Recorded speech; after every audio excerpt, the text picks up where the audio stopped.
Hey everybody, what is going on? Hexlex here with the news. This is This Week in Master Duel, where once a week we cover all the happenings here in Master Duel, all the latest updates, both in-client and off-client. We're going to take a look at some of the stuff that's been added in-game recently, some of the stuff that's leaked to been come out, and then as we always do, we're going to end off the section by actually looking at some tournament results from this week, so that way we can keep up with the meta and see what people are playing. So, I'm going to go up here to our notification section. We actually have quite a few this week. We got some new accessories and releases to kind of go along with the next stage of the event. The Fusion and Exceeds event is now underway. So for those who aren't aware, September is going to be one of those months this year where we actually have two kind of smaller events in one, rather than just one event for the entire month. Last week, the Type Festival kicked off. That was King of the Island, which is Beast, Beast Warrior, Winged Beasts, insects, and reptiles are the only types that are legal in that event. And this is the Fusion and Exceeds event where, as far as extra deck goes, the only things that are going to be legal are Fusion and Exceeds cards. So me personally, right, I'm going to be totally honest, I'm actually, looking forward to this one. Definitely more so than I was the last event. I just did not have much fun playing in the last event. We ended up doing the Spider OTK, which are all over the ladder, just to kind of grind it out quickly, but I don't know, it just seems like in this other event, there's a lot more variety of decks, and just, the ban list for that event isn't as, weird as, in my opinion, the Type event was. So, by the way, I have not played the event just yet. I'm saving that for Friday, which is going to be tomorrow at the time this video releases, where I'm going to hop into the event ladder on stream. So if you want to go ahead and check that out, tomorrow at 12 p.m. Pacific / 3 p.m. Eastern, we're going to go ahead and begin streaming the Fusion and Exceeds Festival. So if you're interested, go ahead and check out the description below where you can find a link over to my Twitch page. Give it a follow. That'll give you a notification for when I go live. You can also follow my Twitter, again linked in the description below if you would like to see schedules of when I stream every week. So yeah, looking forward to this actually. Again, definitely more so than the last festival personally. So to coincide with both festivals, we actually have a couple of releases which seemed pretty apparent, once they got leaked. It's going to be the secret pack for Bee Troopers. It'll be one of the Bee Troopers and Insectors. So these cards were released a good while ago, actually, I think last fall, and are now finally getting their own, secret pack. So, oh, and then it looks like they are getting the Zek Strike Ko-Oh as well for the Insector cards here as well. So that's pretty nice.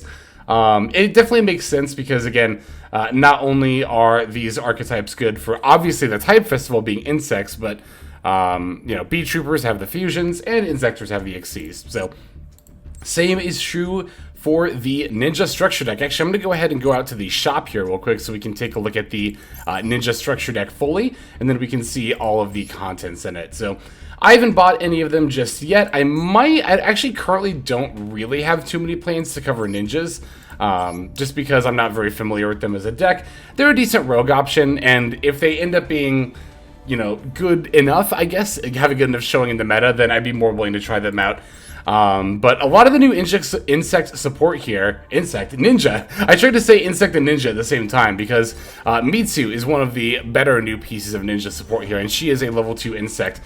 This is the other reason why I kind of thought the ninja deck was coming out recently too, was again, the festivals. If you look at, both the Type and extra deck festivals, right? When it comes to typing, although ninjas are primarily warriors, they also have a lot of other types like insect and winged beast, and they have some beasts, so on and so forth. So you can make a ninja deck without any warrior monsters with the newest support.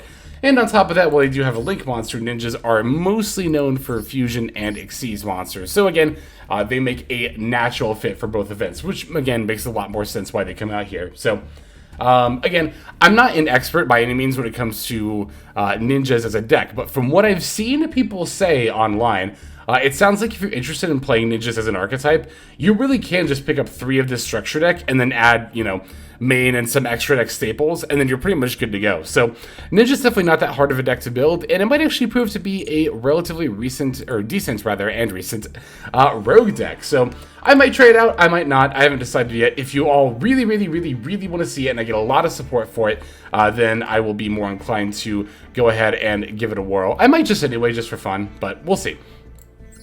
And finally, the new accessory that was added to the shop is another new mate, Ninja Grandmaster Hanzo. So I have the mate equipped. I haven't used it, I don't think, yet. Because I did a little recording yesterday, but I forgot to buy and equip the Hanzo mate first. I was still using Sprite Blue, but in any case, it's just nice to be seeing more mates in Master Duel. It's funny, right before actually we just got 3, Kage to Kage, Hanzo, and Cross Sheep, I was actually just kind of complaining in a stream that we hadn't gotten like any new mates in quite a while. So I don't know. A lot of people don't really care about the accessories, but I do. I like them. So it's nice to see them get worked here into Master Duel over time. So yeah, that pretty much covers everything in client. As far as leaks go, we only have really one to talk about, but it is going to be a pretty major one. Let me go ahead and pop over here to Master Duel Meta. So yeah, according to Decade, it seems like the second wave of Kashtira support is coming out in October. And I kind of figured that this was going to be the case, right? Like, it was always going to either come out in October or November. I thought it was honestly going to be November, but it seems that we have here some unofficial, have to emphasize, unofficial confirmation that we are in fact getting the new Kashtira card. So that means Arise Heart, big bad Arise Heart that everybody's scared of, is coming. But it's not just Arise Heart. Like, yeah, of course, the inclusion of Arise Heart will be extremely powerful, but I think a lot of people are focusing like all of their attention on this one card and saying that this one card is going to be the reason why Kashtira is about to be so good. Oh, I didn't even realize I clicked on it there. Oops. But no, it's not just the Arise Heart. It's all of the stuff that's coming in. And actually, there's another card that's not even pictured here that I can go ahead and show you in a second. I'll just go ahead and search it up now, actually, because I wanted to talk about this card too. It's Tearlament's, if I can spell. Tearlament's Kashtira. So we're going to talk about these other 5 cards here in a moment, but Tearlament's Kashtira will very also likely come with all this other Kashtira support. I mean, it pretty much guaranteed will. I have a very hard time imagining that it won't. And when this card comes out, Tearlament might actually be relevant again. It'll also see some minor play in the actual Kashtira deck, but definitely keep your eye on this card in particular, not just for Kashtira, but for Tearlaments as well. When it gets milled, it mills more cards. When it gets summoned, which can special itself by banishing any Tear card from your hand or grave, it can mill more cards. So yeah, it's definitely going to be, I think, a pretty much an auto include, especially in current Tearlaments with how little they currently have. But I just wanted to highlight that one real quick because it wasn't pictured with the rest here. But we have Arise Heart, and then we also have, in my opinion, the even more scary stuff isn't even just the Arise Heart, but just the consistency boosting of these other cards here, right? Kashtira Theosis. Like, here's the other thing. Okay, I was thinking about this recently, right? Especially with Kashtira Theosis. Kashtira Unicorn is already a really good card, and it can only search Kashtira Birth. Unicorn will soon be able to search this card, Kashtira Theosis, which allows you to special cast a Kashtira monster with a different attribute from your deck as one you currently control. So a pretty common line you're going to start seeing when this new support comes out is special Unicorn, activate Unicorn, add Theosis, activate Theosis, special summon Fenrir, use Fenrir, add Rise Heart, and then they just have plays right there. So yeah, again, it's not just the new boss monster. The deck is gonna get like stupid consistent, not just because of Kashtira Theosis, but also they get their field spell, Pressured Planet Wraithsoth. This is pretty much like Perla Rhino, but for Kashtira's, when it's activated, you get to add a Kashtira monster, and then when you use one of Shangri-Ira's effects, you get to pop a card on the field. Now, I could see this coming into Master Duel at 1, because it's currently at 1 in the OCG, and they definitely seem to like to, when it comes to pre-hits, they like to do consistency hits. And I definitely think that, you know, the Wraithsoth getting hit down to 1 would definitely do a lot against Kashtira's consistency, which is fine. We definitely want that. Know that this is a spell card, but does not have Kashtira in its name, so you actually cannot grab this one off of the, what is it called? The Unicorn. Oh, I want to address this as well. So, Arise Heart recently got banned in the TCG, and ever since that happened, I've actually seen some people saying, like, oh, maybe they'll pre-ban Arise Heart when it comes into Master Duel, like it'll come in at 0 copies. No, that's literally never going to happen. I could maybe see a world where maybe a Rice Heart comes in at 1 copy, but honestly, the difference between 1 and 3 in this deck is not that great. It's really honestly just the mirror match is the main reason you'd even want a second copy, so that way Unicorn just can't banish the 1 copy from the extra deck. But yeah, no, there's no shot. Like, a Rice Heart is like the main selling point of like this pack and of the archetype. It's got an animation that's been data mined. Like, there's no way it's coming in pre-banned. Like, we're gonna have to play with the Rice Heart. We'll just have to see how bad Kashtira really ends up being. Scareclaw Kashtira, like Tearlament's Kashtira, is another good extender for the deck in monster form. This one sees more play in Kashtira than Tearlament Kashtira does. I don't know if this actually sees play in Scareclaw, but it certainly makes the Scareclaw Cash hybrid a little more viable. It's already a pretty good deck, but this, of course, definitely will only help that. And then Kashtira Big Bang. Oh boy. Here's the thing, right? If you thought evenly matched was annoying, imagine an evenly matched that always makes you banish down to 1, right? That's pretty much what Kashtira Big Bang is. Granted, it only affects monsters, but yeah. And, you know, of course, you have to have 2 more monsters, and they have to have a Kashtira Xyz, but definitely still a very powerful support card. So these 6 cards, I think they might, Tearlament's, or I mean, not Tearlament's, Kashtira might get some other cards, but those 6 cards, the 5 pictured here and Tearlament's Kashtira, are going to be the big and very, very relevant ones. We'll have to see just how much the decks get pre-hit. I don't remember if I talked about Rescue Ace in the past. I think I did, but they're going to be coming, I think, in this next pack in October as well. I don't know really anything about this deck, except that they set a bunch of cards and then do a lot, I guess, afterward. But definitely as time gets closer, I'm going to have to buckle down and start getting the hang of this deck with some help. I think I'm going to bring some help onto the channel in order to assist with that, but more on that in the future. So there's all the leaks I wanted to talk about. Now let's go ahead and talk about some tournament results. I wanted to take a look at some here from this week, just, you know, a lot of the more big tournaments that we've been seeing. So starting with the Decade Meta Weekly, this tends to be one of the larger regular Master Duel tournaments that happens every week. At 129 participants, it is a single elim bracket, but they are best of 3s. So looks like for the top 16 breakdown, we have Pearly taking the most slots, to not really anyone's surprise.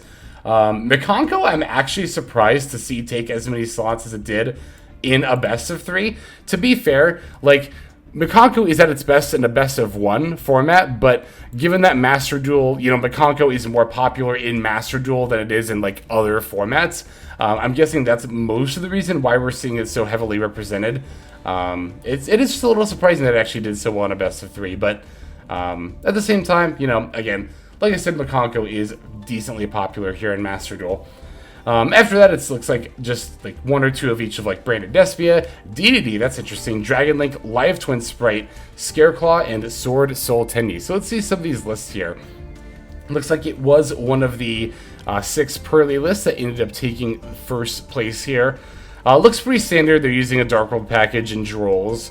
Drolls definitely makes sense in a tournament, I think more so than ladder, just because you would expect to see decks like Pearly and other decks that Droll hits really hard in tournaments rather than ladder.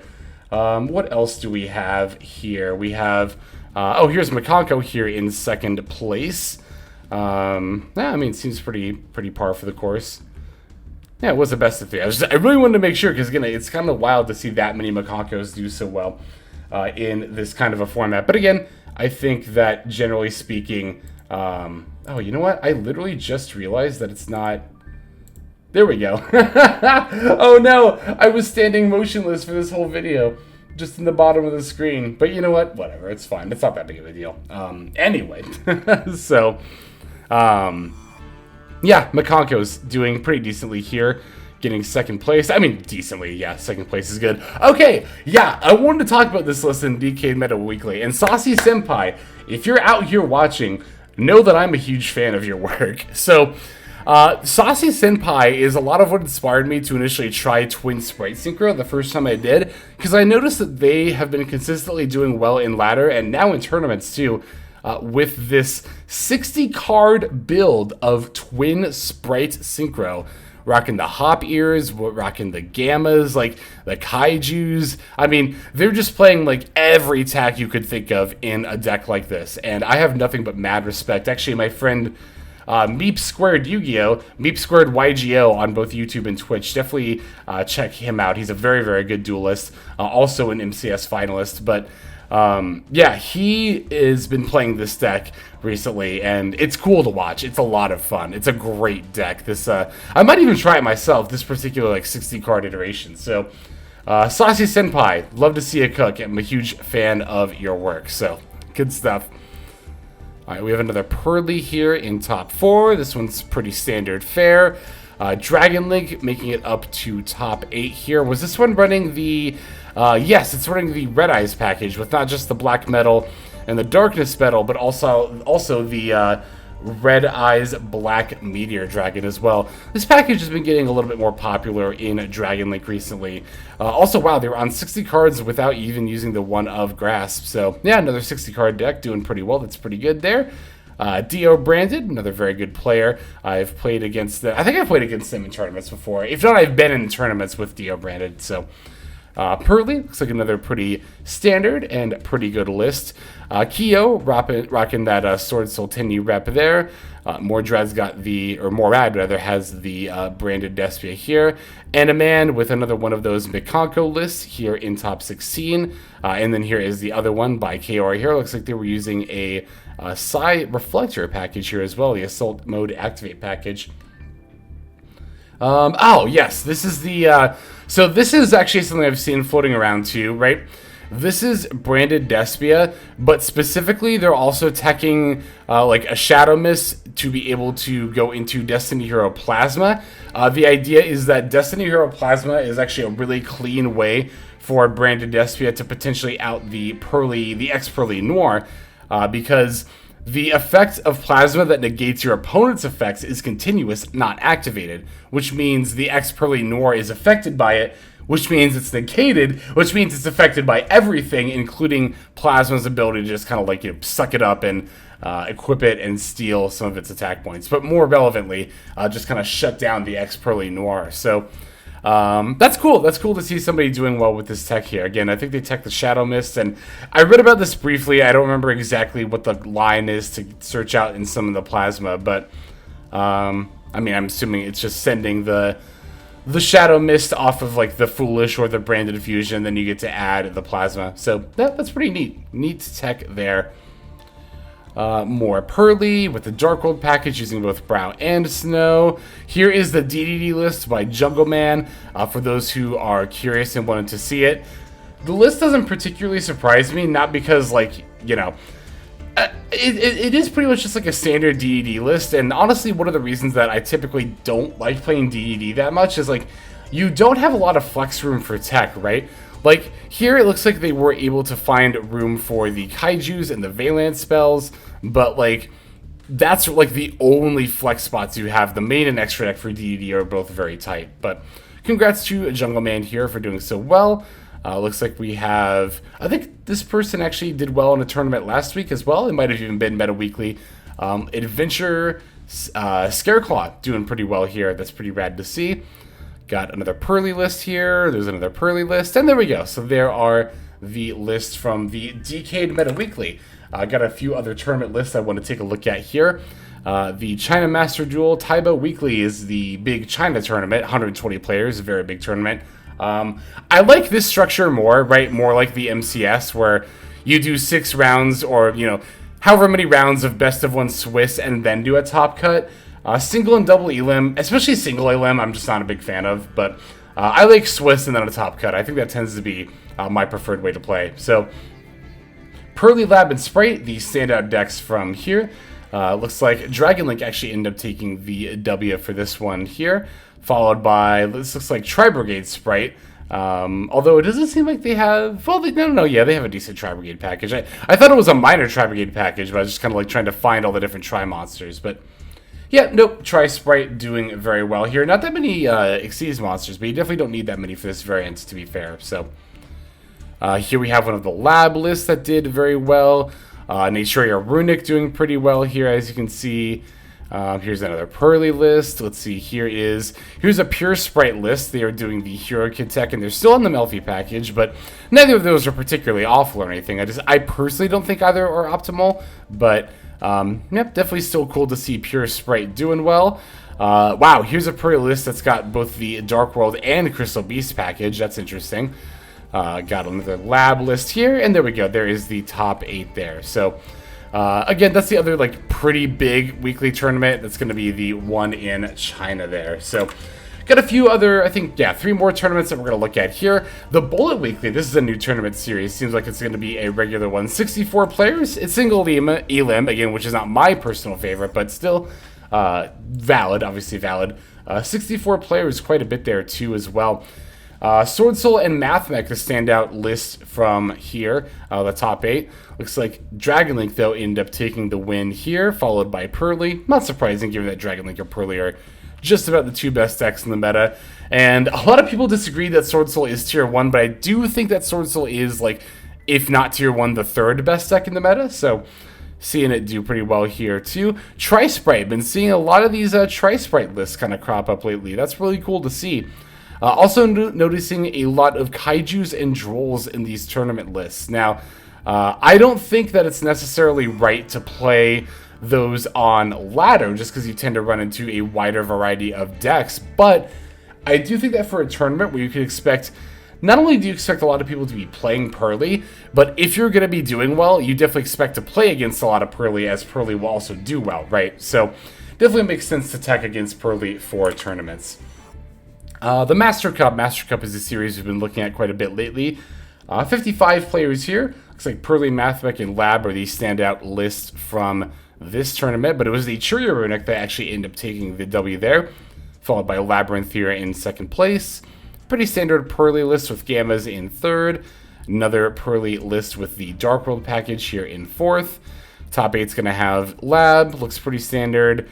Mathmech, using the Code Talkers and the, I see. So, they're using multiplication, but not for Final Sigma, rather for a Terahertz OTK.